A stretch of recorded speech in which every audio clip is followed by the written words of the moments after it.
Laneko segurtasun eta osasunaren nazioarteko eguna da gaur eta lan istripuak eta heriotzak salatzeko manifestazioa egin dute Bilbon Euskal Sindikatuek. Izan ere, osalanek emandako datuen arabera, urte honetako lehen hiruhilekoan 9.500 lan istripu baino gehiago jaso dira. Eta LAB sindikatuak eginiko zenbaketaren arabera, aurten Euskal Herrian 21 langile hil dira lan istripuan, beste anitz gaixotu edota zauritu egin dira. Sindikatuek nabarmendu dute, heriotzak, istripuak eta gaixotasunak saihestu daitezkeela, prebentzio neurri egokiak behar bezala aplikatuko balira. Kaixo guztioi, eguerdion eta ongetorriak gurean gaur magazinera. Egunero legez Deustuko estudioetatik ari gara, zuzenean. Eta hemendik eta hartu biterdiak bitartean Euskal Herrian zein munduan gertatutakoak azaltzen saiatuko gara, informazioa, analistia, iritzia eta entretenimenduaren bitartez. Apirilak 28 ditu gaur, osteguna da, eta zan bezala, nazioarteko eguna dugu gaurkoa, laneko osasunaren eta laneko segurtasun eta osasunaren nazioarteko eguna dugu gaurkoan, eta Maika Telebista, ELA eta LAB sindikatuekin bildu da, izan ere, ordezkariekin izan da, arazoaren muina zein den aztertzeko. Bi sindikatuek bat egin dute, jatorrian, prekarietatea dagoela, Peio Igaregi ELA eta Igor Arroyo LAB. Prekarietatea eta lan osasuna erabat lotuta dauden bi gai direla. Langileen istripuen erdiak langileen kontratuetako lehenengo 2 hilabetean ematen dira, eta langileen kontratuen erdiek 2 hilabete iraute dute. Orduan, guretzat oso argi dago, formazio eza, lan kontratua galtzeari beldurrak, azpikontratazioak, prekarietateak heriotzak eragiten dituela, eta horri buelta ematen ez zaion bitartean, lan istripuak pairatzen jarraituko dugula, eta bereziki hori da erdigunean jarriko duguna ostegunean, erabat lotuta momentuetan egiten dugun irakurketarekin. 551.600 langile prekario baino gehiago daude Euskal Herrian, eta langile hauek dira heriotzetik hurbilen dauden langileak, lan baldintzen ondorioz gaixotu egiten direlako.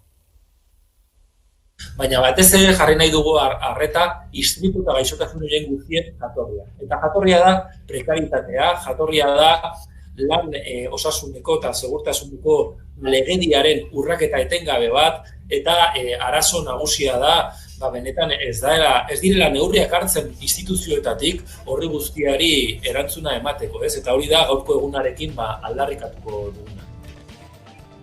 Eta bestalde, itxialdia egin dute osasun arloko sindikatuek Donostia ospitalean atzokoan izan zen hori, izan ere Osakidetzarekin negoziatzeko mahai sektoriala zuten Zatzekelak, LAB, Komisiones Obrerazek, UGTek eta SK sindikatuek, baina ez ziren bildu Osakidetzak proposatutako gai zerrendan ez zirelako jasotzen sindikatuen eskaerak. Sindikatuek itxialdia egin dute Donostiako ospitalean hori salatzeko eta besteak beste Osakidetzari inmobilismoa negoziatzeko borondaterik eza eta mahai sektorialaren eduki gabezia salatu dituzte.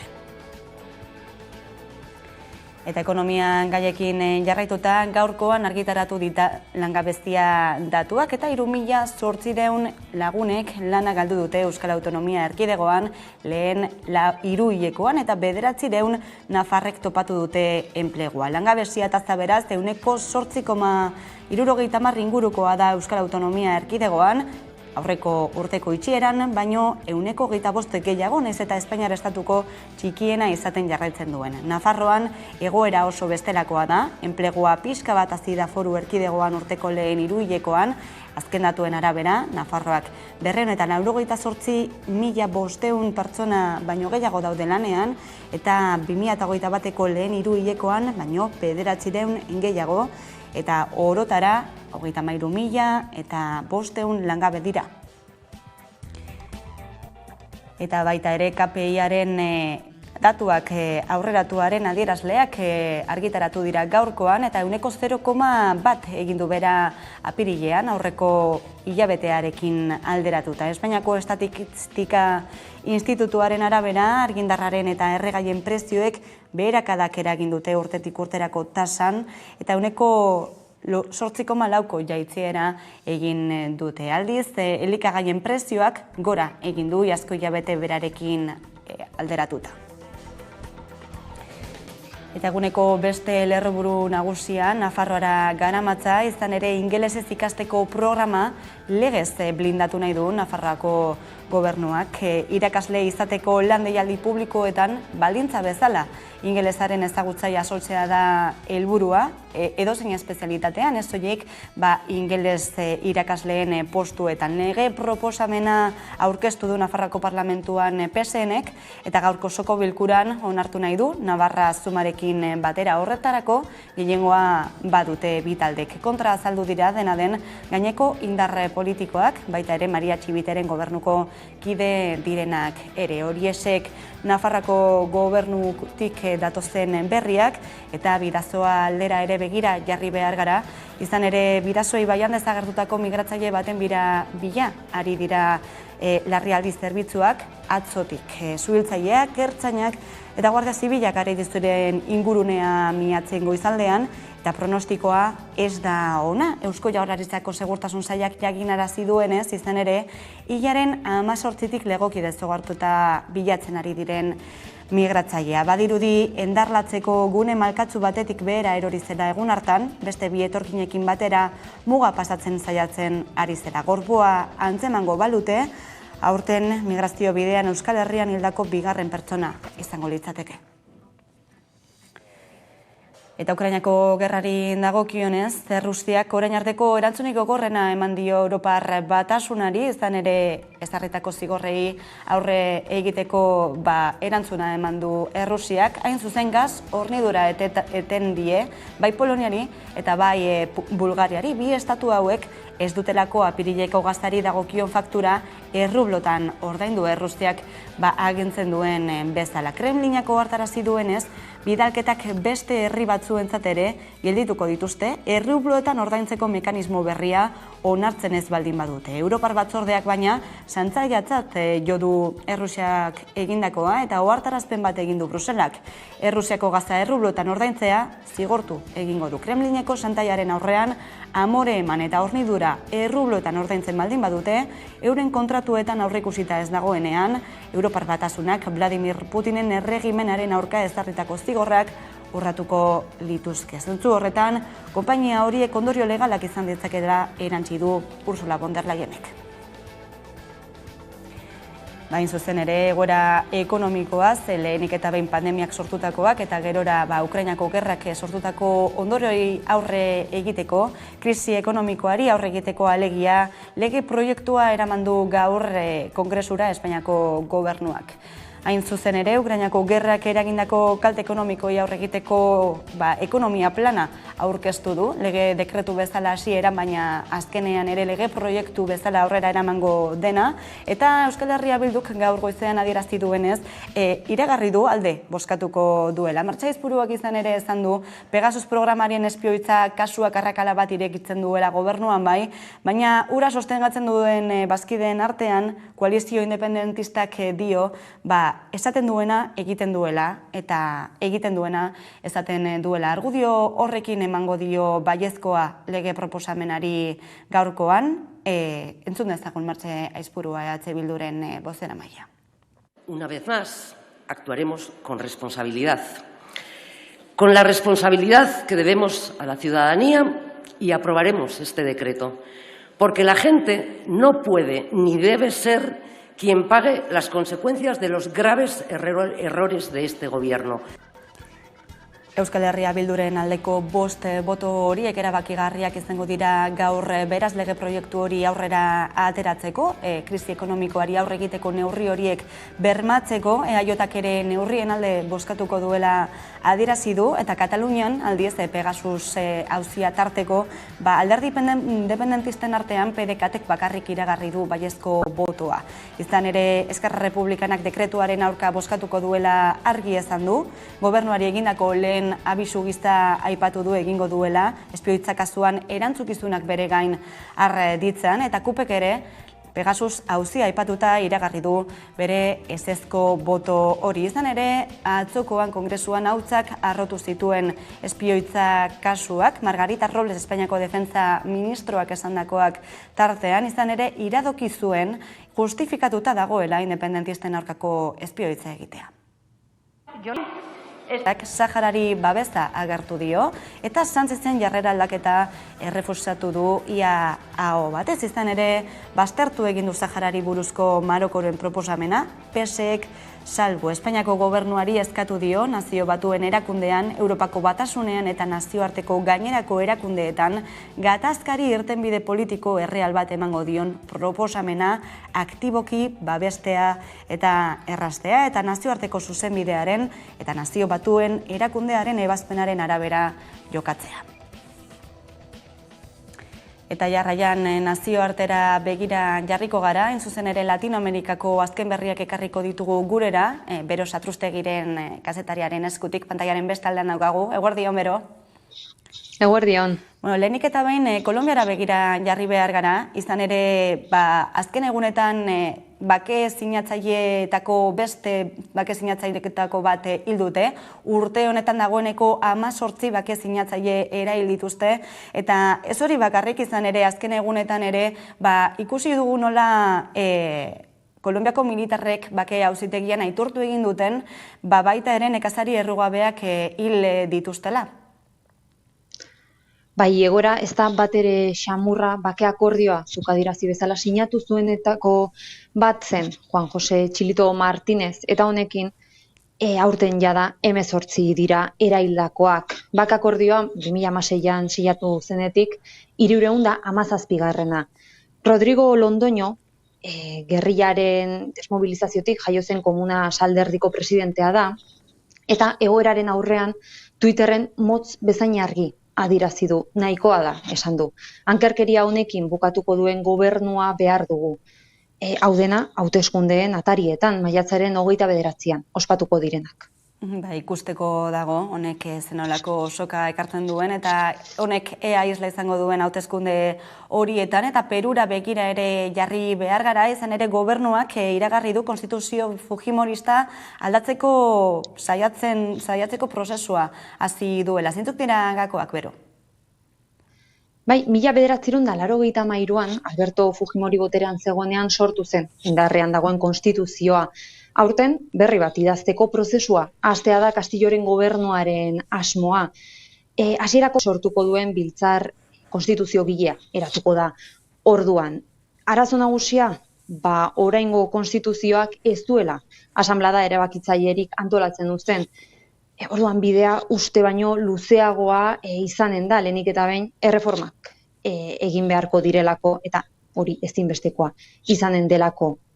Bigarren arazo bat dago ordea, Castillok ez du gehiengorik parlamentuan eta oposizioak ez du ematen alde bozkatzeko prest dagoenik. Orduan urrian gertatuko dena aurre ikustea gehiegi aurreratzea litzateke, esan bezala hasteko konstituzioan erreformak egin beharko dituztelako, eta hauek onartzeko parlamentuko bozen bitartez gehiengo absolutua lortu beharko dutela.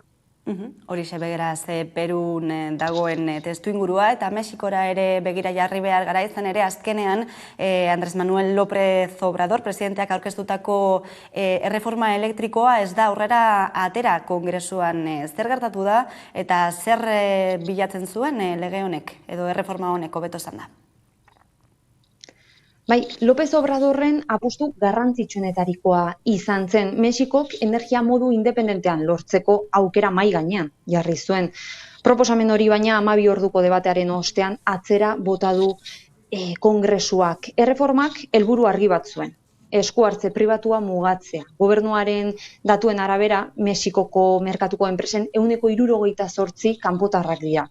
Eta aurrikuspenen arabera, hamarkadaren bukaeran, enpresa kanpotarrak 85% izanen dira. Eta proposamena aurrera atera izan balitz, bertan berak geldituko lirateke enpresa hauekin dituzten hainbat kontratu. Hitz gutxitan, subiranotasun energetikoaren aldeko apustu argia egin nahi izan zuen gobernuak. Hasieratik ordea, enpresari handien kontrako iritziak piztu zituen proposamenarekin, zikina eta garestia litzateken energia sortuko litzatekela argudiatu zuten enpresari handiek. Gainera, Amerikako Estatu Batuak adibidez, Temek merkataritza ituna urratzen zuen plana zela aldarrikatu zuen, bertan bera uzte aldera. Bero Satrustegi, mila esker beste behin gurean ere Latinoamerikako berriak gurera ekartzagatik. Bai, zuei, eskerrik asko. Eta jarraian kulturari atea irekiko diogu baita ere, kulturleioa guneko programazioaren eskutik izan ere egitarau zabala prestatu dute maiatzerako ikusi.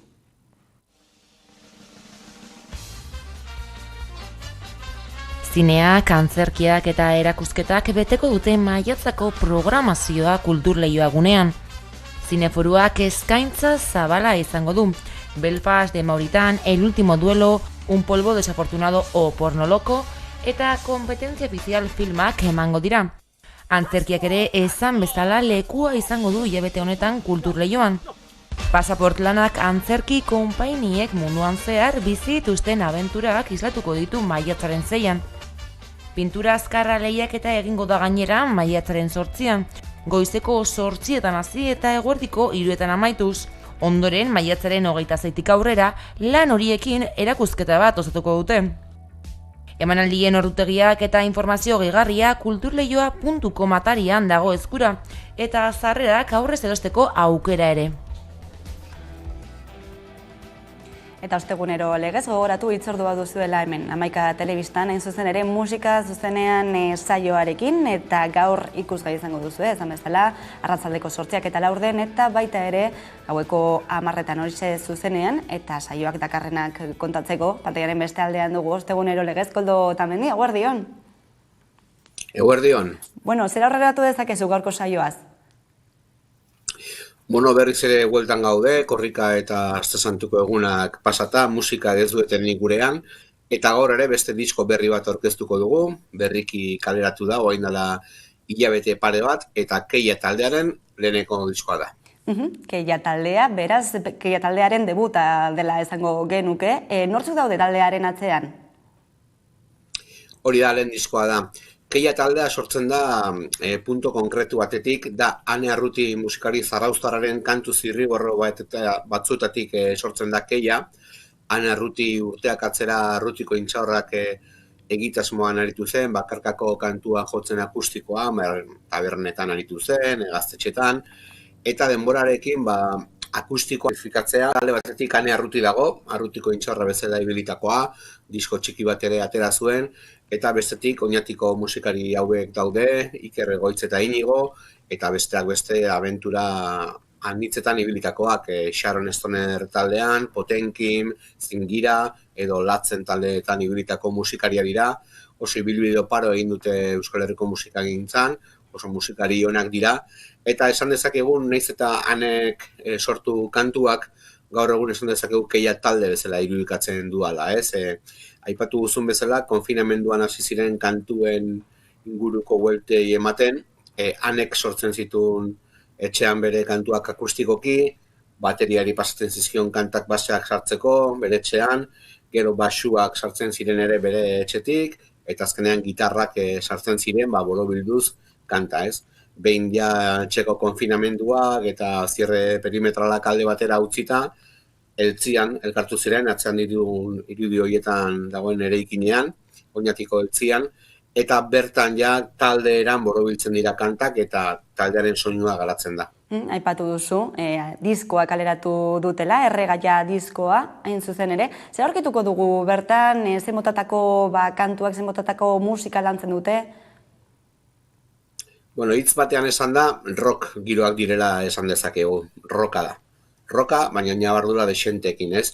Badira pasarte poperoak, badira pasarte distortsionatuak, pisu handiko base ritmikoa du taldeak, kontuan izan taldeko bateria eta basua Sharon Stoner taldean ibilitakoa dira, Stoner eta hard rock ezalako erritmoetan ibilitako musikariak, non base ritmikoak oso indartsuak izaten diren normalean, eta orduan Keia taldean ere, bereien zigilu hori eraman dute kantuen sustraietara, ez? Orduan, rocka da, rock pisutsu izan daiteke momentu batzuetan, baina badago Aneren ahotsa, oso melodiko izan daitekeela batzuetan, bestetan lodiagoa izan daiteke, edo beste era batera esan da zikinagoa, ze horre ere jokatu izan dute estudioan ahots forma ezberdinekin, eta gero esango nuke ere gitarren presentzia handia dela kantuetan.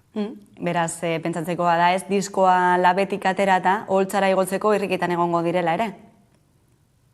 Bai, holaxe da beste talde asko bezala, egon gara desertuan urte pare batez, eta ja eguneko egunean dago musika agenda gurean, astebururo kontzertu pila bat egoten dira, eta daude talde pila bat, beraien lanak zuzenean aurkezteko prest. Keia horietako bat da, ez beraiek aipatzen zuten, naiz eta ibilbide luzeko musikariak izan, talde berria dala Keia, eta orduan toki bat bilatu beharko dutela hemen musika estenan, eta hortan ari dira, kontzertu batzuk eskin dituzte, orain maiatza eta ere, San Prudentzioko jaiak Gasteizera, erretreta eta danborra doinuek girotu dute Gasteiz berriro ere, eta 2 urteko geldialdiaren ostean, bueltan direlako San Prudentzio eta Estibalizko Andre Mariaren jaiak Gasteizen. Esan bezala, erretreta eta danborra soinuek girotu dute Gasteiz, eta gaur San Prudentzio egunez, Armentiako zelaietan ospatuko da jai handia.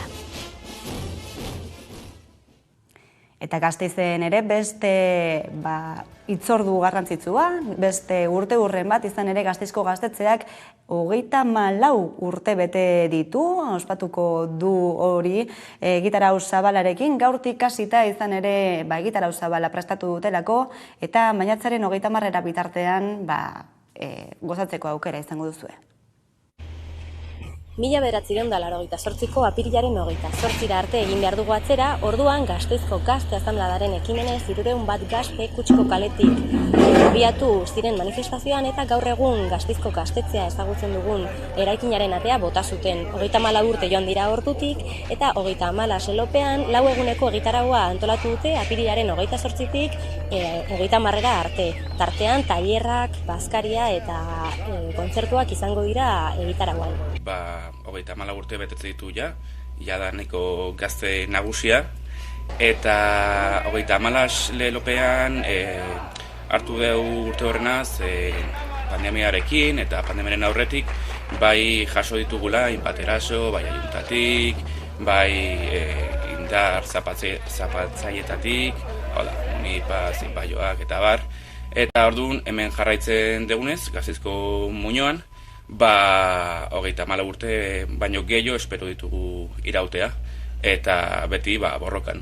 Atzo egon zen pandero eta kartelgintza tailerrak, gaur rock bloka daukagu eta kontzertuak egongo dira, 5 aurrera, bihar 28 urte horrena denez eta baita San Prudentzio eta bar, erabaki dugu deusitea, eta bai 29 markatu antolatu dugula auzolan kolektibo eta ireki bat 10 aurrera.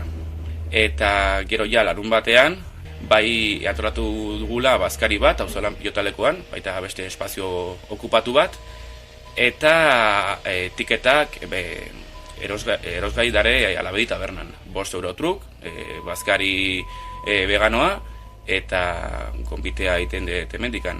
Bazkaria baino lehenago, Marianita da egongo da, Gaztetxean, 12, eta bazkari ostean kontzertuak egongo dira.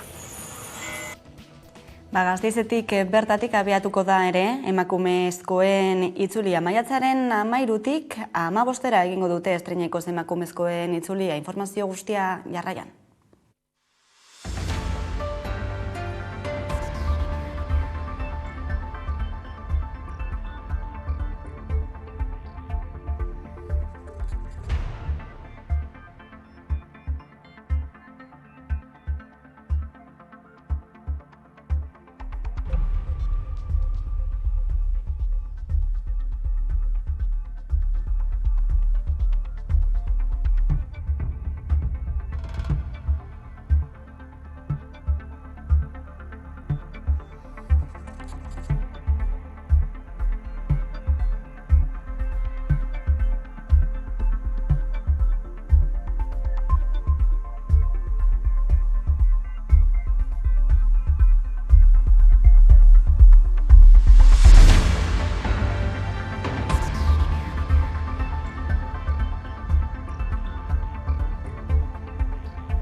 Musika zuzenean saioan protagonista izango den Keia taldearen bideokliparekin utziko zaituztegu, eta jarraian izango gara bueltan eguneko elkarrizketa nagusiarekin. Gaurkoan izan ere gurekin izango dugu Jonander Egaña, Euskadiko elikadura klusterreko zuzendaria da bera. Orain arte.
Eta gunerolak eguneko elkarrizketari atea irekiko diogu, eta horretarako gaurkoan gurekin dugu Jon Ander Regaña, Euskal Elikaduraren Klusterreko zuzendaria da bera. Eguerdion eta ongi etorria. Bai, eskerrik asko, eguerdion. 2 urteko pandemiaren ondoren, etorri da Ukrainako gerra, gerra bat Europaren bihotzean, baita ere izan dugu 17 eguneko garraio greba, eta orain nabarmentzekoa batez ere dagoen inflazio altu hori, elikagaien sektorean ere isla zuzena duena zein da egoera?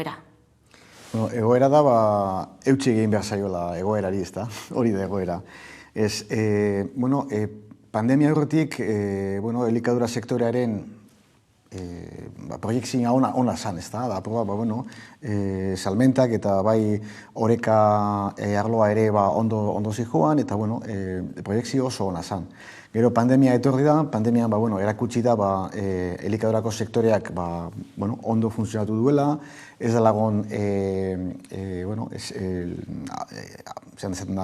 ez da lapurtu katea, ez da, ikusi da, demostratu da oso ondo funtzionatu duela, eta hortik atera gara, ateratzen ari ginen, eta etorri da, gerra, ez da, gerrak ekarri da, alde batetik, elektrizitate eta energiaren garesti hori, eta material batzuk edo olioaren kasuan adibidez, ez egoela, ez da. Orduan, hori izan beste, tentsio momentua, eta gero, gerrabarena izan da, uste honik, pandemiarena baino egoera zailagoa bat. Hor, elikadura katea oso engrasatuta dau, ez da, dana dau lotuta eta oso ondo funtzionatzen dau, eta horrek egin zuena da apurtzea, funtzionamentu hori. Orduan, beste puntu bat izan da.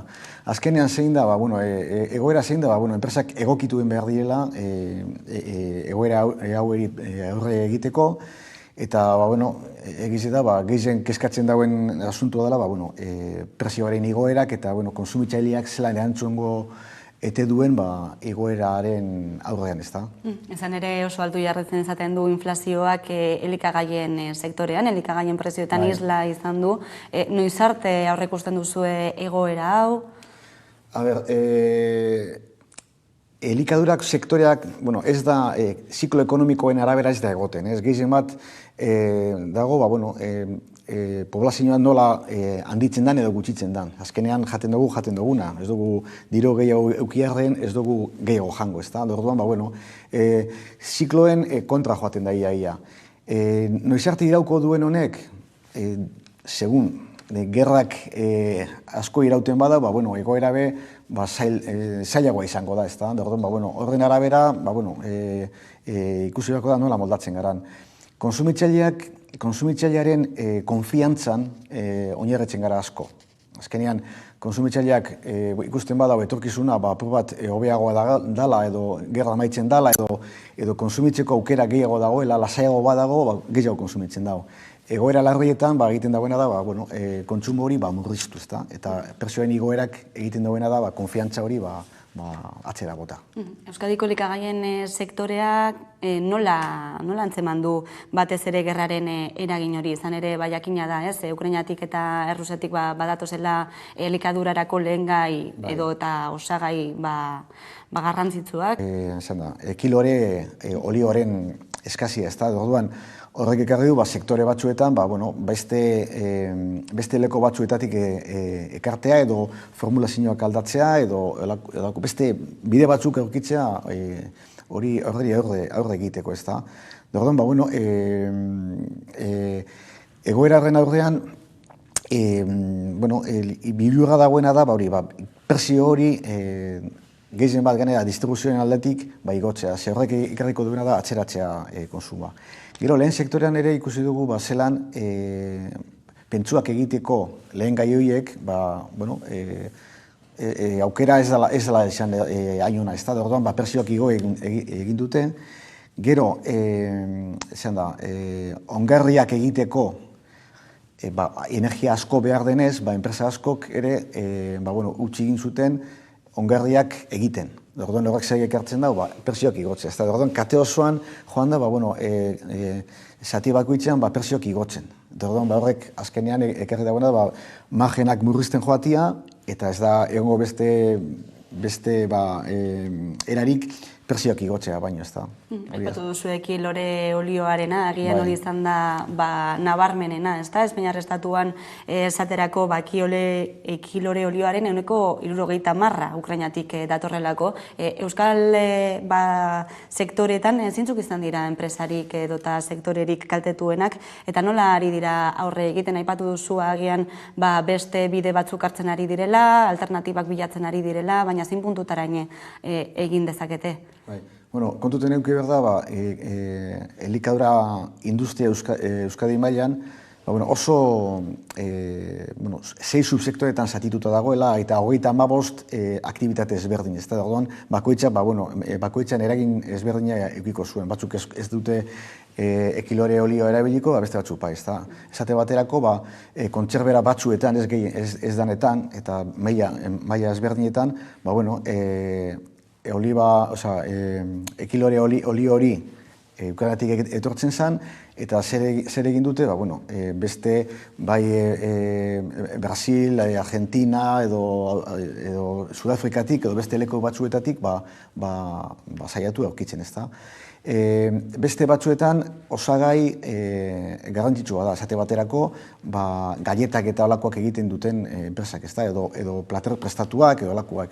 Zer egin dute, ikusi formulak nola aldatu ahalik eta gutxien erabiliz. Hori da beste aukera bat, edo beste olio mota batzuk erabiliz. Orduan, bakotxak ikusi dago, formula ezberdinak erabiliz, edo nahazketa bat eginez, nola aurrera egiten, ez da. Dena den, ez da hain erreza, ez da ere, ez? Etiketak aldatu behar direlako baita ere, osasun legeria hor dagoelako, ez? Bai, hori da, begero beste arazo bat, ez da. Imaginatu, kontserbera baten, ingrediente bat aldatzen baduzu, latak serigrafia-atuta da otozela. Orduan, beste alde batetik, latak egiteko materiala ere garestitu egin da, eta zuk lote bat egiten dozunean, ezin dozuz 3-4 lata egin, egin behar dozu, lote oso bat, ez da. Horrek, holako serigrafiatuak egiteko, denbora asko behar da, aurretiz eskatu behar da. Orduan, dana arazoak gehitzen duaz, ez da. Ziurgabetasuna nagusita gaur egun produkzio kateetan, nola ikusten duzu egoera? Hori izango da, eta hori da eguneroko gauza bat. Eta ohitu egin gara, edo ohituta gagoz, egun batetik bestera, gauzak aldatu egiten dela, eta hori nabarmendu egiten da, ez da. Eta ohitu beharreko gauza bat da.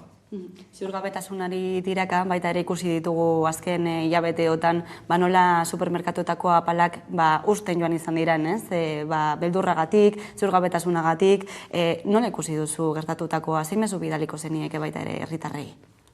Pandemia lehen egunetan antzeko zehose gertatu zen, ez da? Eta berehala atera ginen, esan ez dagoela olako gauzarik egiteko, ez da, danak erosten jati eta ez dago, gero demostratu egin dela. Zelan, elikadura kateak funtzionatu egin duen eta ez dela egon arazorik, ez da. Orduan, oraingoan ere bardina gertatzen da. Espada alde batetik bestetik etorriko da, ez da ongo arazorik. Orduan, mesua zein da lasaitasuna, beti da lasaitasuna. Ze horrek ekartzen dagoena da, gauzak gehiago larritzea eta arazoa handiagoa egitea. Arazoa ez dagoen leko batetik arazoa sortzea, ez da. Beraz, esan daitekeen ez eta Ukrainako gerra luzatu daitekeen, elikagai eskaziarik ez dela egongo? Nik esango nuke ez dela egongo, eta bai Europa maila, bai Estatu maila eta bai Euskadi mailen, hasi dira, hori ekiditzeko gauzak egiten, ez da, eta barbetxoan zeuden lurrak eta landatzen, eta neurriak hartzen, ez da. Euskadiko elikaduraren klusterraren zuzendaria zara, zein da kluster honen helburua? Zertan ari zarete lanean gaur egun? Kluster, Euskadi mailan, hori dela 30-35 urterik ona, dau kluster politika bat, ez da, klusterrak zer da, balio kate osoak hartu, eta dainen artean, elkarlanean, lehiakortasuna handitzea, ez da. Guk ja 3 plan estrategiko egin ditugu, azkenengo hau dau 2020-tik 2023-ra, eta ikusi dugu, lehiakortasun hori areagotzeko, non ipini behar dugun fokoa, ez da. Eta ikusi dugu, garrantzi asko daukala merkatura begiratzeak eta konsumitzailea ondo ezagutzeak. Oso onak gara gauzak egiten, kalitatezko produktuak egiten, baina gero merkaturatzerakoan ikusten dugu badago zela hor hobetzeko puntuak, ez da. Orduan, hor gagoz esfortzu handia egiten, ez? Zelan lagundu enpresei hobeto saltzen eta gehiago saltzen, elkar lana egiten, kluster guztietan behar duguna da lotura horiek landu, ez da. Gu 120 enpresa gara, 120 enpresa, baina elikadura kate osoko enpresak. Bai industriakoak, bai distribuziokoak, orekak, industria auxiliarra edo zer da. Eta danon artean, apur bat, bakotxa berea ipiniz, danon arteko lehiakortasun hori handitu. Enpresa txikia gara, herri txiki bat gara, eta merkatu globalizatu batean funtzionatzen dugu. Beraz, hemengo handienak ere kanpora joanez txikiak dira. Zer egin behar dugu, klusteraren helburua zein da, danon arteko lotura hori landu, elkarlanean ari eta pertsonen arteko harremanak landu bai, asko. Eta gurera begira, aipatu duzu globalizazioa, baina gurera begira elikaduraren sektoreak zer nolako pisua du ekonomian? Bitu, kate osoaren zatik hartzen badugu oso gutxi da. Baina guztira, eta hori da gure helburua, ez da, elikadura kate sendo bat aurkeztea. Eta elikadurak aportatzen duena Euskadiko ekonomian da 10,7%. PIB-ren 10,7%. Eta 140.000 bat lanpostu zuzenak sortuz. Holan hartzen badugu, elikadura sektorea oso estrategiko bezala hartu dezakegu, ez da. Estatu mailan da lehen sektore industriala. Hemen, lehen ekoizle zati hori oso txikia da, estatuko beste herrialde batzukaz konparatuz. Baina gure lehiakortasun hori lantzeko aukera bakarra da, balioa gehitzea gure produktuei. Balioa gehitu, bai berrikuntzaren bitartez, bai elkarlanaren bitartez, eta baita ere merkatura begirada bat ipiniz. Eta produktuak hobeto salduz, ez? Tepatu duzu baita ere begi bat jarrita duzuela kontsumitzaileetan eta kontsumitzaileen ohituretan. Ez dela bat bakarra, anitza da eta aldatu egiten da. Pandemian ikusi dugu, zelan oreka katea zarratu zanean, ohiturak aldatu egin ziren, eta ohiture horiek etxera pasatu ziren, eta horrek beste produktu mota batzuk garatzea eragiten dau, edo beste era batera konsumitzea, ez da. Hori lasaitzen danean, beste moldaera badago, edo krisi badagonean, edo orduan, guk daukagu behatoki estrategiko bat, hori aztertzeko, ez da. 2-3 betero egiten dugu, azterketa bat, nola zeintzu diran tendentziak, zelan aldatzen doazen, zer eragin daukaten gure enpresetan, eta orduan, gure helburua izango zen bebai, konsumitzailearen aldaketa horiek mahai gainean ipini, aztertu eta ikusi nola moldatu algaran, eurek behar daben produktuak garatzeko, ez da, eta berrikuntza hori, hobeto bideratzeko merkatura. Esaterako geroz eta produktu osasungarriagoak, jasangarriagoak, ingurumenarekin baita ere, nola esan, lotura handiagoak dituzten produktuak ekoizten hasi zarete geroz eta gehiago, horixe esan dakoa, ez, kontsumitzaileen eskakizunen arabera? Hor dauz gure erronkarik handienako dira, ez da, sektorari zuzenutako erronkako dira. Alde batetik, sostenibilidad edo hori deritzona, bai konsumitzaileak eskatzen dauelako edo Europako legediak ere hortik bideatzen gaituelako, hori da, bai edo bai kontutan eduki behar dan gauza bat, ez da. Eta gero, baita ere, osasunaren asuntoa, elikaduraren bitartez osasuntsuagoak izatea. Orduan, berriro, konsumitzaileak ere eskatzen ditu produktu, bai jasangarriagoak eta osasuntsuagoak. Orduan, sentsibilitate hori nabarmendu dugu, eta bai, gure proiektuetan ere, hori kontutan edukitzen dugu, enpresek, eskaera horiek betetzeko, ez da. Eta osasunarekin lotuta, baita ere, bertan hitz egin beharra dago ez elikagaien trazabilitatean, ez? Semaforo horietan, uste du dagoeneko derrigorrezkoa dela jartzea, zenolako elikagaiak dituzten barnean, ez? Zenolako osagaiak diren, ez dakit zeintzuk diren bete beharrak.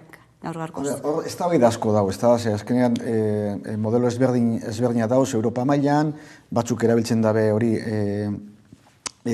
eskala hori, baina beste batzuk ere badaude, ez da. Eta nik uste dutena da, azkenean elikagaiak ez dira berez txarrak, ez dago elikagai txarrik edo honik.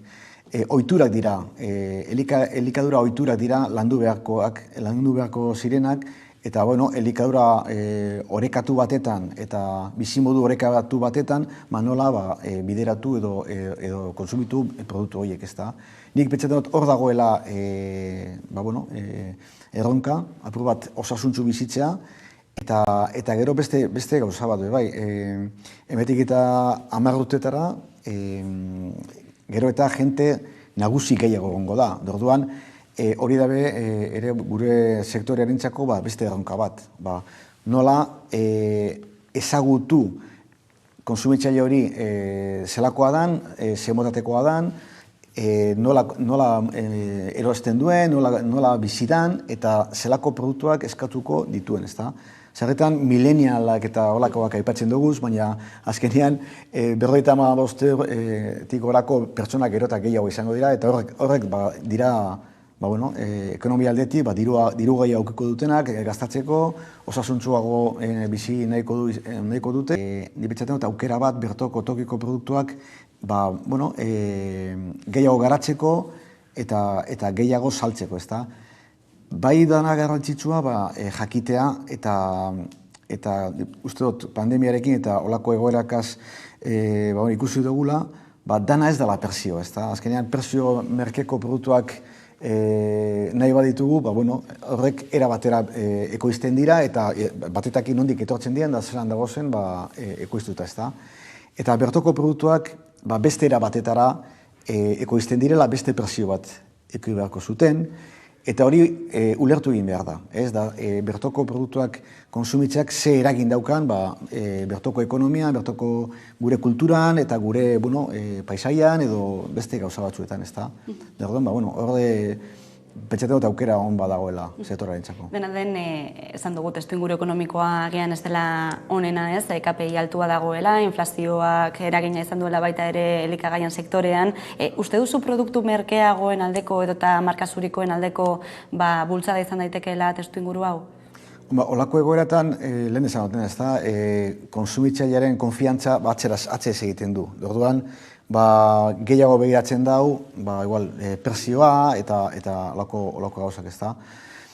Segunda egoera nola garatuko dan, ikusi beharko da, espero dut ez izatea, ez mantentzea, ez da egoera hau epe luzean, ze bestela, danak egiten dago atzera, ez da.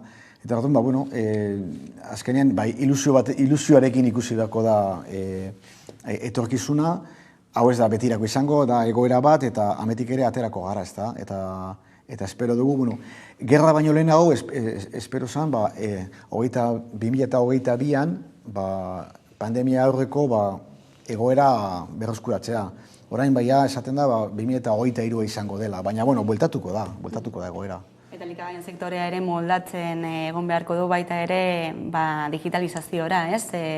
Tresna berrietara eta baita ere kontsumitzaileek hautatzen duten internet bidezko merkataritza horretara ere. Bai, digitalizazioa guk ikusten dugu tresna bat bezala. Azkenan ikusi behar dugu zertan behar duguna, zertarako behar dugu zen eta gero erabili, ez da. Argi dau, pandemian gertatu zena, nahiko nabaria zan, ez? E-commerce hori, elikagaien sektorean, nahiko beti segun horrezin hasi, ez da? Eta honek egin duena da, apur bat, barrera horiek apurtzea.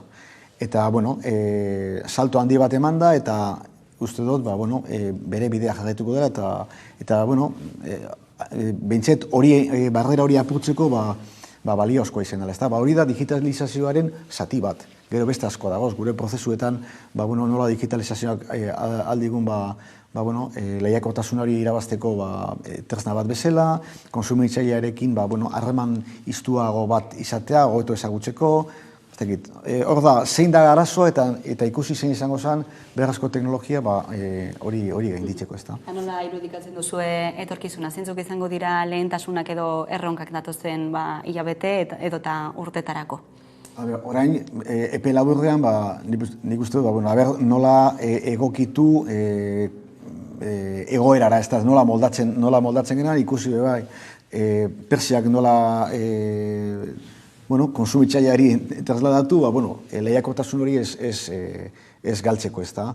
Eta orduan, egon dira epe laburreko erronka batzuk, gero epe erdiban, lehen aipatu dugu zen gauzak ez, bertoko produktuak nola balioan ipini, gero produktu osasuntsuagoak nola garatu, eta jasangarritasun hori nola bideratu, ez da. Da hori da guk begiratu behar duguna. Orain gagoz buru ataratzen, eusten, baina hori da gure plan estrategikoan hori dira gure hildoak. Ikusiko da, zein ibilbide duen honek ere, Jonandere gaina, Euskadiko Elikadura Klusterraren zuzendaria, mila esker, Hamaika Telebistara gerturatzeagatik. Zuei. Eta tarte bat eta jarraian helduko diogu solasaldiari. Gaurkoan gurekin izango ditugu Nekane Gartzia eta Mikel Alvarez. Orain arte. Euskal Herriko aktualitatea ikusteko eta jarraitzeko beste modu bat da Hamaika Telebista. Eguneroko gaiak alde batera utzi gabe, itzalean direnei arreta eskainiz eta tartea emanez. Errealitatearen 11 alde ikuspuntu guztiak kontuan hartuta. Gertatutakoa, zuzenean eta eskura. Noiz nahi, edonon eta euskarri guztietan gainera. Telebista egiteko beste modu bat posible delako. Euskaraz, gertutik eta konfiantzaz. Egin dezagun, bat izan, 11 egin.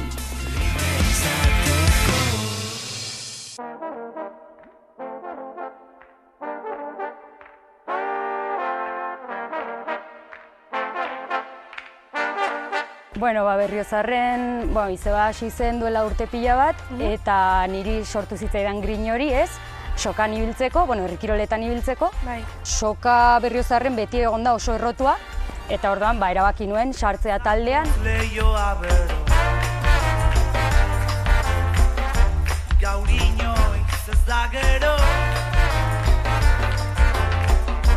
Bigara, zutabe bat, bierro. Lau begi, lau esku, dilepo. 10 urtetik ona estudio pila bat sortu dira. Bai, lehen igual betianik Aldezarren izan dira estudioak, 3-4 zeuden, eta gero horretik pasazien igual 10 bat izatera, oso ezberdinetan, eta baina orain 50 inguru daude Iruña herrien.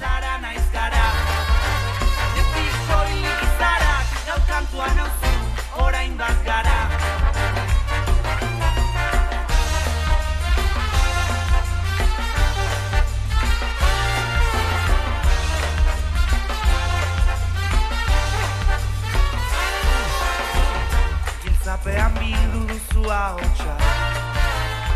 Hau da zure estudioa, hemen ikusten dugu pintxatzen duzula, viniloak hemen dituzu. Viniloak hemen, musika beltza eta elektronikoa, eta jazz, musika funk, afrobeat, eta Fela Kuti, por ejemplo.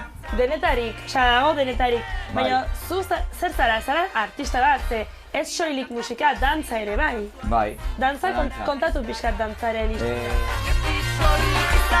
Gaur kantuan hauzu, orain bat gara. Biak kantatu ezin, gaur kantuan hauzu.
Eta unero legez, solasaldiari ekingo diogu, eta horretarako gaur gurekin ditugu alde betetik Nekane Gartzia, eguerdion, eta bestetik Mikel Alvarez, eguerdion.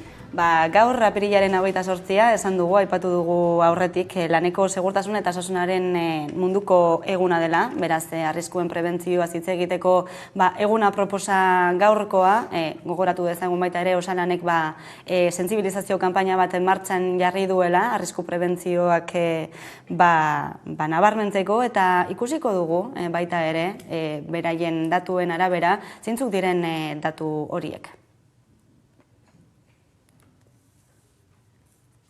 Hemos recogido en nuestras estadísticas 9.569 nuevos accidentes de trabajo. De ellos, 2.502 han sido leves, 61 graves y, desgraciadamente, 6 han tenido como resultado la muerte. No son únicamente cifras, aquí hay detrás personas y familias. Queremos destacar que la inmensa mayoría de ellos se podrían haber evitado si se hubieran aplicado las medidas preventivas oportunas. Horiek osalanen datuak, baina sindikatuen datuak ikusita aldea dagoela esan daiteke? Bai, osalanek 6 pertsona hil direla, langile hil direla esaten du, eta sindikatuak uste dut 21 jarri dutela zifra 21. Dena den, sentsibilizazio kanpainak eta horrelako kanpainak egitea nik uste dut guztiz beharrezkoa dela, baina badago korrelazio zuzen bat eta datu konkretu bat, eta da prekaritatea igotzen denean lan istripuak igotzen direla.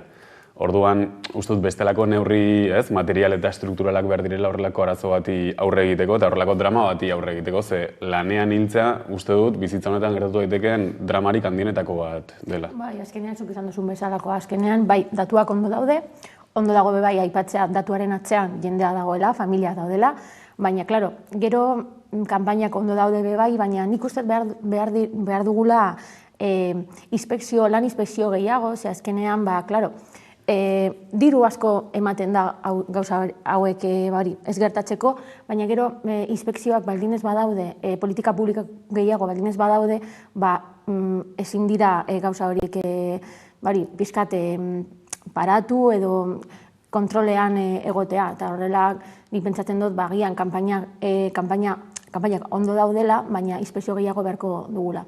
Argi dagoena da urterik urtera, geroz eta jende gehiago dagoela lan istripuetan, geroz eta jende gehiago edo pertsona gehiago jarraitzen dutela hiltzen lan eremuan, eta beraz arazoak ez duela konponbiderik momentuz.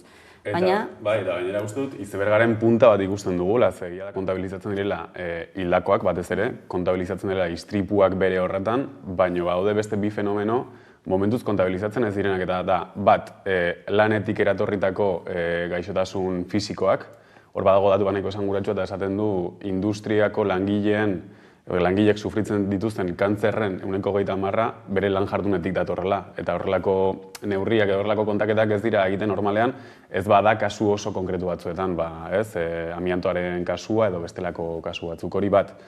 Eta bi, orain oso bogan dagoena eta zorionez hitz egiten ariena, eta da arazo psikosozialak edo gaixotasun psikosozialak eta arazo mentalak, eta lanean ere estresarengatik, prekaritatearengatik eta ordutegiaren gainkargagatik horrelako arazoak ere oso gerikoak izaten dira. Eta gainera, estadistika honen arloan jende asko ez dauz sartuta estadistika honetan, ze behintzat, zoritzarrez, oraingoz, jende asko daude, be moduan lan egiten, legetik kanpo, eta hori bebai, inspekzio honekin begiratu beharko dute nola dauden gauza horiek, eta ezin da onartu horrela egotea.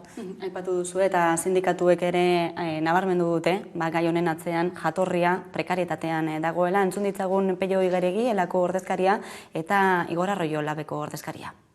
Prekarietatea eta lan osasuna erabat lotuta dauden bi gai direla. Langileen istripuen erdiak langileen kontatuetako lehenengo 2 hilabetean ematen dira, eta langileen kontatuen erdiek 2 hilabete iraute dute. Orduan, guretzat oso argi dago formazio eza, lan kontrola galtzeari beldurrak, azpikontratazioak, prekaritateak heriotzak eragiten dituela, eta horri buelta ematen ez zaion bitartean lan istripuak pairatzen jarraituko dugula, eta bereziki hori da erdigunean jarriko duguna ostegunean, erabat lotuta momentuetan egiten dugun irakurketarekin. 551.600 langile prekario baino gehiago daude Euskal Herrian, eta langile hauek dira eriotzetik hurbilen dauden langileak, lan baldintzen ondorioz gaixotu egiten direlako. Baina batez ere jarri nahi dugu arreta istripu eta gaixotasun horien guztien jatorria. Eta jatorria da prekaritatea, jatorria da lan osasuneko eta segurtasuneko legediaren urraketa etengabe bat, eta arazo nagusia da, benetan ez direla neurriak hartzen instituzioetatik horri guztiari erantzuna emateko, ez? Eta hori da gaurko egunarekin aldarrikatuko duguna. Dirudi argi dagoela, neurriak hartzen ez direla, gertakizun hauek gertatzen jarraitzen duten bitartean, eta elako ordezkariak aipatu duen ez, Euskal langileen erdia dagoeneko prekarietate egoeran dagoela, eta beste datu bat aipatu duena, kontratuaren lehen 2 hilabetetan ematen direla istripu gehienak, ez? Zer iradokitzen dizuete horrelako datuek? Bueno, ikusten ari gara nola presioak gora eta gora doazela, eta klaro, baldintzak eta kobratzen baldin badu diru kopuru berbera, diru kapasitatea bauzak ordaintzeko eta bizitza duin bat egoteko ez da berdina. Orduan azkenean geroz eta gehiago, progresia gehiago gongo da. Nik uste du dagoen hemen arazo bat eta da, argi dago lan istripuen gehiengoaren errua prekaritateak eta horrela esatearren enpresa buruak dutela, ze azkenean baldintza horiek enpresari jartzen dituzte.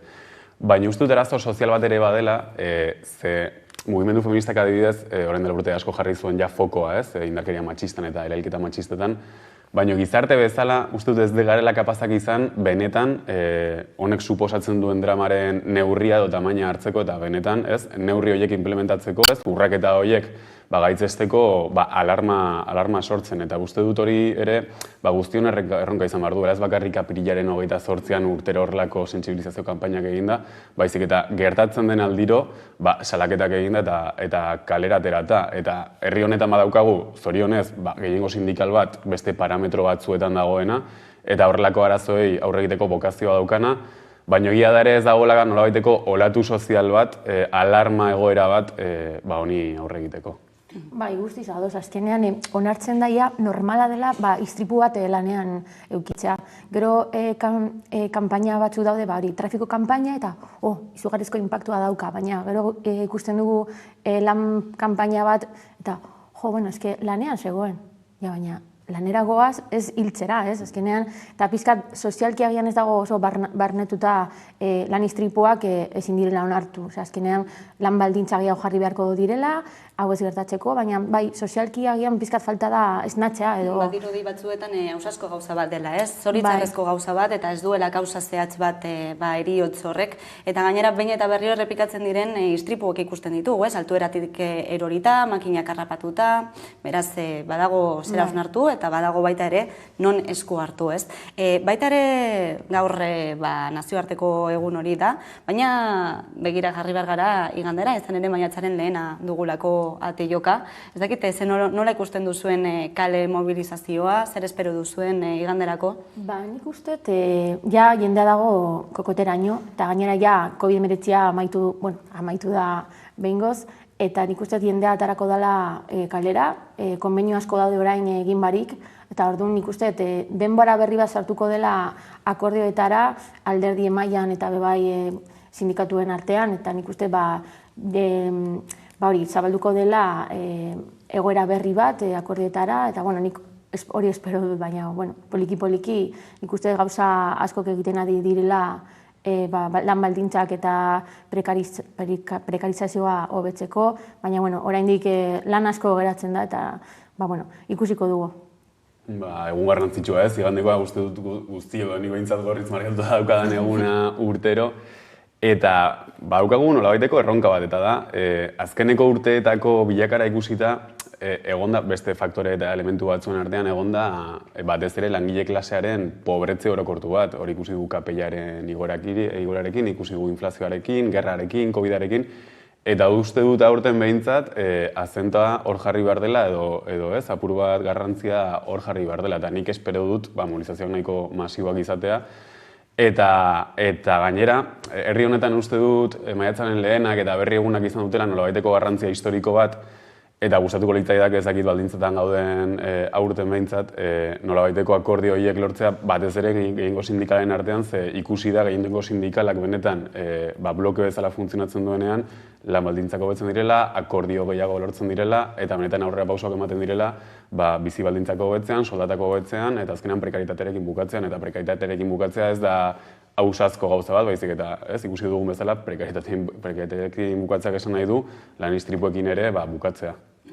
Horiesek erronkak iganderako eta hemendik aurrera erik. Ez aldatu behar dugu eta Pegasus auziari buruz ere hitz egingo dugu, izan ere atzokoan Madrilgo Diputatuen Kongresuan egindako kontrol saioan gai zentrala izan zen, ez dakit jarraitu zenuten?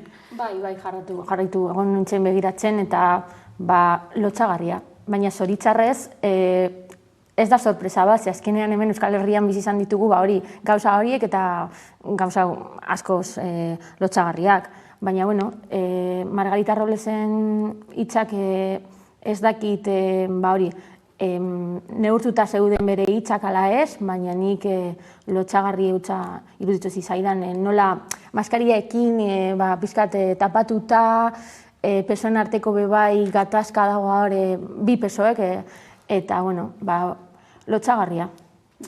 Nik uste dut, ez dugula ere, tamaina hartu kasu honi, Inarritu uste dut esan zuela bada, azkeneko hamarkadetan gertatuen espiditza gaixurik handienetako bat.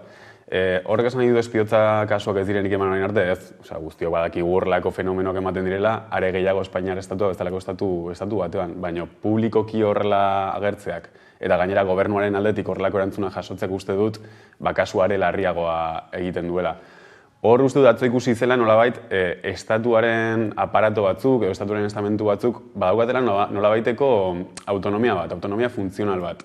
Eta horrek ez duela zertan alderdi batzuen edo alderdi batzuen, sektore batzuen estrategiarekin bat egiten. Eta soen oso argi ikusi genuen hori. Orain dela 2 egun, Bolaños egon zen Katalunian, Kataluniako gobernuarekin, eta alderdiekin negoziatzen nolabaiteko irtenbide bat ataka edo afera honi.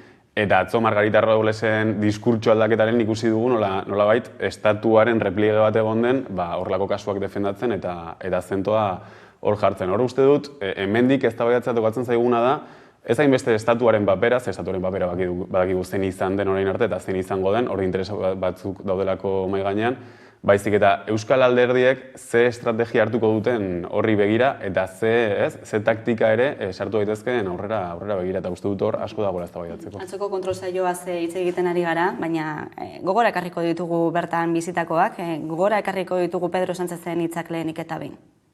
Así que la pregunta no es aquí si se ha espiado, si se espía o se espiará. La pregunta es si esta vez ustedes lo ordenaron. Transparencia es, por ejemplo, el haber abierto un control interno en el propio Centro Nacional de Inteligencia. Objetividad es que el Ministerio de Defensa haya dicho que sí a un examen que va a liderar el defensor del pueblo ante el Centro Nacional de Inteligencia.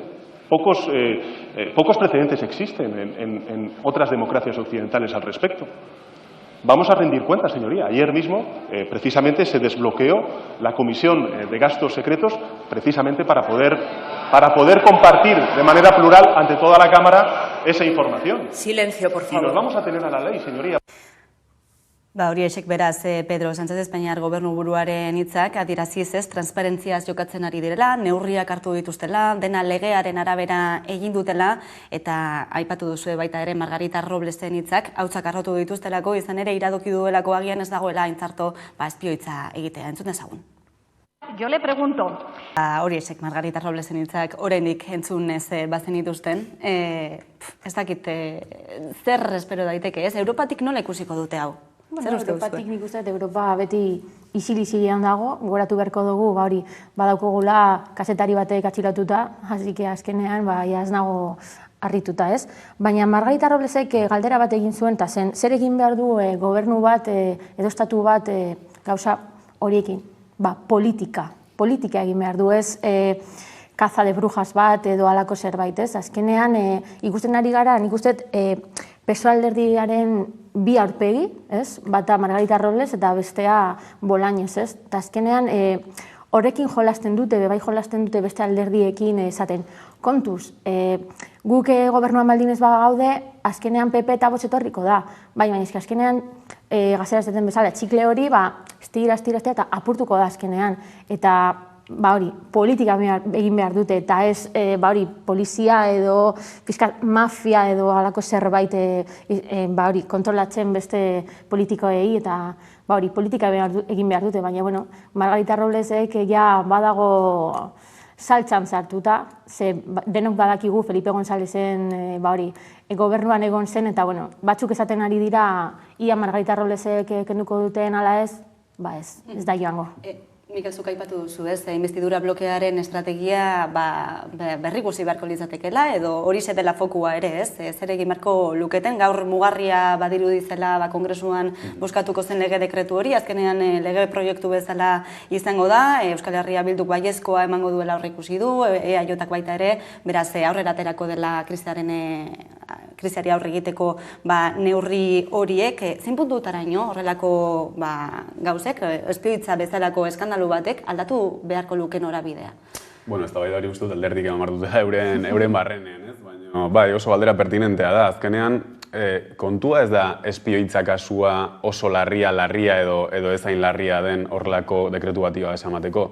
Atzean dagoen ez da bai nik uste dela zein den investidura blokearen logika eta ze dinamikek funtzionatzen duten barruan. Eta uste dut, EH Bildu eta EAJ dinamika nahiko arriskutsu batean daudela, erabiltzen da une oro mamu edo mantra berdina eta da. Alternatiba asko zokerragoa izango da. Eta Castilla Leonen ikusi dugu, Vox eta PP gobernatu dutela. Ikusiko dugu Andaluzian ere nola gobernatuko duten, ze estrategia bat daukate horren barruan. Ja, klaro, baino, 4 urte pasatzen badira, nolabait, neurri konjunturalak hartzen ezer aldatu gabe, azkenean horrek ere investidura blokearen programa politikoa bera eta logika politikoa bera ere desgastatzen du eta konfiantzak apurtzen dira. Orduan, eztabaida ez dago hainbeste orainaldian, ez dago gaurko kongresuko eztabaidan, baizik eta hurrengo hauteskundetatik eratorri daiteken investidura bloke berritu horretan. Eta uste dut hor, investidura bera ere eztabaidatzeko bestelako neurri batzuk jarri behar direla mahai gainean eta benetan konpromiso batzuk zehaztu. Ze eztabaida ematen denean forma erreaktiboan, hau da, 24 orduko epearekin, oso zaila da dinamika oso bat aldatzea, oso zaila da legegintzaldi bati buelta ematea. Baina beste patxada batekin ematen denean eta bestelako presioa jartzen diren mahai gainean, azkenean investidura bat aurrera ateratzea du ez, uste dut horreman behar direla benetako bermeak eta eztabaidak irekitzeko aukerak. Ikusi ari gara berriro PSN Navarra sumarekin, azkenean Madrilen eta Nafarran bipartidismo etorriko bueltatuko da, eta azkenean beti berdin Nafarran. Azkenean ingelesa ondo dago, eta ados nago, baina zer rotatzen da euskararekin, beti traba jartzen, onarte zina PSN-ekoa. Hor kontuan izan behar dugu programa onartu zen ere ez helburuarekin onartu zen, ez? Nolabaiteko eleaniztasunaren izenean ereduari eta eskalari zuzenean eraso bat sartu zioten. Eta orain berriro ere bueltatzen da, gainera beste eztabaida bati lotuz neurri hau, eztabaida etzen hainbeste programa edukatibo edo hezkuntza programa bezala implementatzea baizik eta langileen inguruko egonkortze prozesu baten ari da zegoen lege bat zen. Eta UPN-ek hori aprobetxatu du, Navarra Sumak hori aprobetxatu du, PSN-eri ere ataka batean jartzeko eta neurri nazionalak eta hizkuntzaren inguruko politikak eztabaidatzen diren Nafarroan une oro beti hau gertatzen da. Hau gertatu zen zonifikazioarekin, hau gertatu da hezkuntza legearekin eta hau gertatuko da ere etorkizunan horrelako legeekin. Eta nola ikusten duzue geroa kontu honetan? Arrakala geroz eta handiagoa dela dirudi behintzat? Azkenean Nafarroan abertzale garenok eta euskal zaleak direnak izugarrizko lana daukate zoritzarrez behin oraingo, azkenean beti ikusten dugu, legealdi berri bat sortzen da, euskararen kontra, euskarafobia, telebista bebai, ezen ikusten, ezin ziren, gero korrikaren arira bebai ezin izan zuten korrika egin, eta ezke azkenean betiko gauzak dira eta kokoteraino, azkenean pentsatzen dute hori euskara dela politika arma bat eta azkenean haiek egiten dute hori. Esaten dute besteok egiten dugula politika euskararekin, baina gero errealitatera joaten baldin bazara haiek dira beti. Eta Nafarroa apurtu nahi dute bere diskurtsoekin. Bai, da gainera ez da kasualitatea, eztabaida Nafarroan implementatzea, EAEn, hain zuzen ere, hezkuntzaren inguruko akordio bat egon denean. Uste dut horrek ere, ez, Navarra Sumaren estrategiak horri ere erantzuten diola.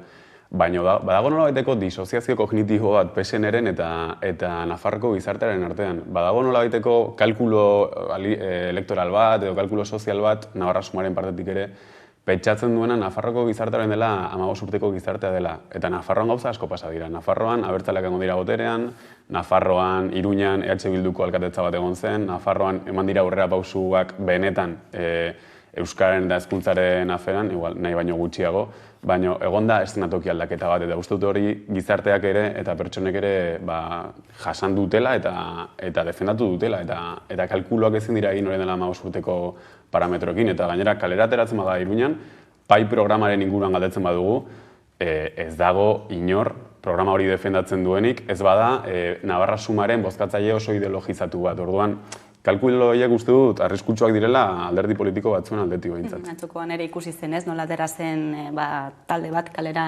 jende talde garrantzitsu bat kalera, honen aurka egiten. Guztiz adoz, azkenean akordio politikoa minimo bat izan da.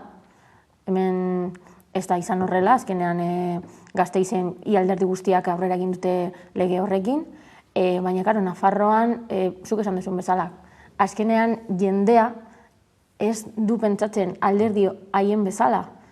Nafarroa ja ez da 15 edo 20 urteko jendea.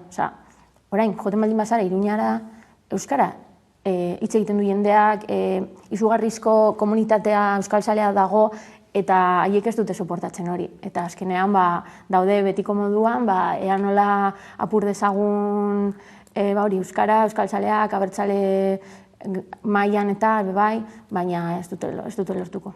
Ez dute lortuko, menzu horrekin amaitu behar dugu gaurko solazaldia, Mikel Alvarez eta Nekane Gartzia, eskerrik asko beste behin gurean egoteagatik, eta jarraian eguneko albiste nagusiak Carolina Suárez lankidaren eskutik, ondizan.